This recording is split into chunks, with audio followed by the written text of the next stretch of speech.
Masala bond കേസിലെ തുടർ നടപടികൾ തടഞ്ഞ സിംഗിൾ ബെഞ്ച് ഉത്തരവ് സ്റ്റേ ചെയ്തിരിക്കുകയാണ് ഹൈക്കോടതി ഡിവിഷൻ ബെഞ്ച്. ഫെമ ലംഘനം നടന്നുവെന്ന ഇ.ഡി. റിപ്പോർട്ടിലെ തുടർ നടപടികൾ അത് 3 മാസത്തേക്കായിരുന്നു സിംഗിൾ ബെഞ്ച് നേരത്തെ സ്റ്റേ ചെയ്തിരുന്നത്. ബിനിൽ കൊച്ചിയിൽ നിന്നും വിവരങ്ങളുമായി ചേരുന്നുണ്ട്. ബിനിൽ, പെട്ടെന്നൊരു തിരിച്ചടിയാണ് ഉണ്ടായിരിക്കുന്നത്. എന്താണ് കോടതി നിരീക്ഷണം?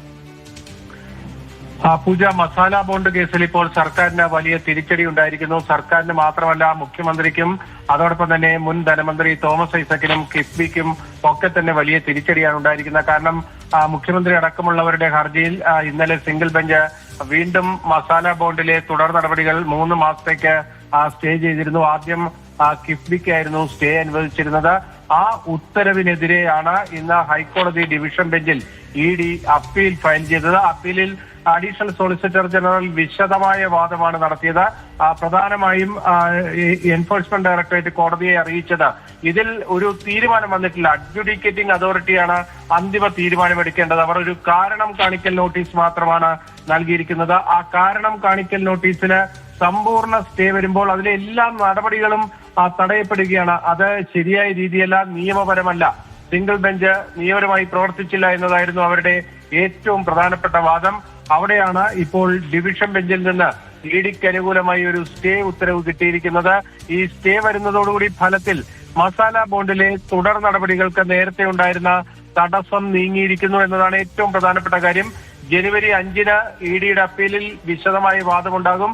ആ വാദം കേൾക്കുന്നത് വരെയാണ് ഹൈക്കോടതി സ്റ്റേ അനുവദിച്ചിരിക്കുന്നത്. നേരത്തെ ഇന്ന് കേസ് പരിഗണിച്ച വേളയിൽ ഡിവിഷൻ ബെഞ്ച് ഇത് വിധി പറയാനായി മാറ്റുകയാണ് ചെയ്തത്. പക്ഷേ ഇപ്പോൾ ഒരു ഇടക്കാല ഉത്തരവ് തന്നെ കോടതി പുറത്തിറക്കിയിരുന്നു. ആ ഇടക്കാല ഉത്തരവിൽ സിംഗിൾ ബെഞ്ചിന്റെ സ്റ്റേ നടപടികൾ അതാണ് ഇപ്പോൾ ഡിവിഷൻ ബെഞ്ച് തടഞ്ഞിരിക്കുന്നത്. അതോടുകൂടി മസാല ബോണ്ട് കേസ് വീണ്ടും ഓണായിരിക്കുന്നു എന്ന് വേണമെങ്കിൽ പറയേണ്ടി വരും. കാരണം അതിലെ തുടർ നടപടികൾക്ക് ഇപ്പോൾ നിയമപരമായ തടസ്സമില്ല. പക്ഷേ വേണമെങ്കിൽ സംസ്ഥാന സർക്കാരിന്, അതായത് മുഖ്യമന്ത്രിക്കും കിഫ്ബിക്കും ഒക്കെ ആ ഡിവിഷൻ ബെഞ്ചിൽ അപ്പീൽ നിലനിൽക്കുന്നു എന്ന വാദം ഉന്നയിക്കാമെന്ന് മാത്രമേ ഉള്ളൂ. അതിലെ കോടതി നിയമപ്രകാരം ഇറക്കിയിരുന്ന ഒരു സ്റ്റേ ഉത്തരവ് അത് ഫലത്തിലില്ലായിരിക്കുന്നു എന്നതാണ് ഏറ്റവും പ്രധാനപ്പെട്ട കാര്യം.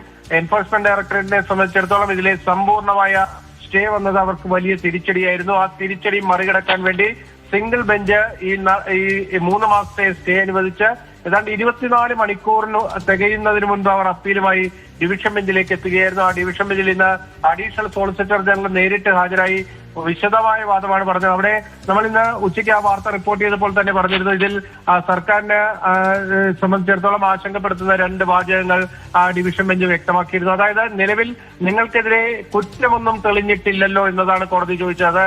അത് നിയമപരമായി ശരിയാണ്. കാരണം ഇ.ഡിയുടെ റിപ്പോർട്ട് അഡ്ജുഡിക്കേറ്റിംഗ് അതോറിറ്റിക്ക് മുന്നിലാണുള്ളത്. അഡ്ജുഡിക്കേറ്റിംഗ് അതോറിറ്റി കിഫ്ബിയുടെയും മുഖ്യമന്ത്രിയുടെയും തോമസ് ഐസക്കിന്റെയും കെ.എം. എബ്രഹാമിന്റെയൊക്കെ വാദം കേട്ട ശേഷമാണ് ഇതിൽ ഫെമ ലംഘനം നടന്നിട്ടുണ്ടോ ഇല്ലയോ എന്നൊരു അന്തിമമായ തീർപ്പ് കൽപ്പിക്കേണ്ടത്.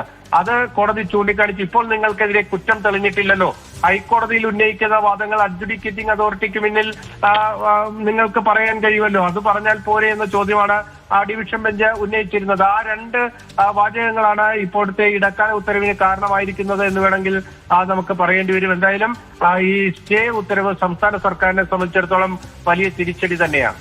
അതെ, തീർച്ചയായും. മസാല ബോണ്ട് കേസിലെ തുടർ നടപടികൾ തടഞ്ഞ സിംഗിൾ ബെഞ്ച് ഉത്തരവ് അത് കഴിഞ്ഞ ദിവസമാണ് വന്നത്. ആ ഉത്തരവാണ് ഇപ്പോൾ ഹൈക്കോടതി ഡിവിഷൻ ബെഞ്ച് സ്റ്റേ ചെയ്തിരിക്കുന്നത്. സർക്കാരിന് ഈ വിഷയത്തിൽ തിരിച്ചടിയാണ് കോടതിയുടെ ഭാഗത്തു നിന്നും ഉണ്ടാകുന്നത്. ബിനിലാണ് വിവരം.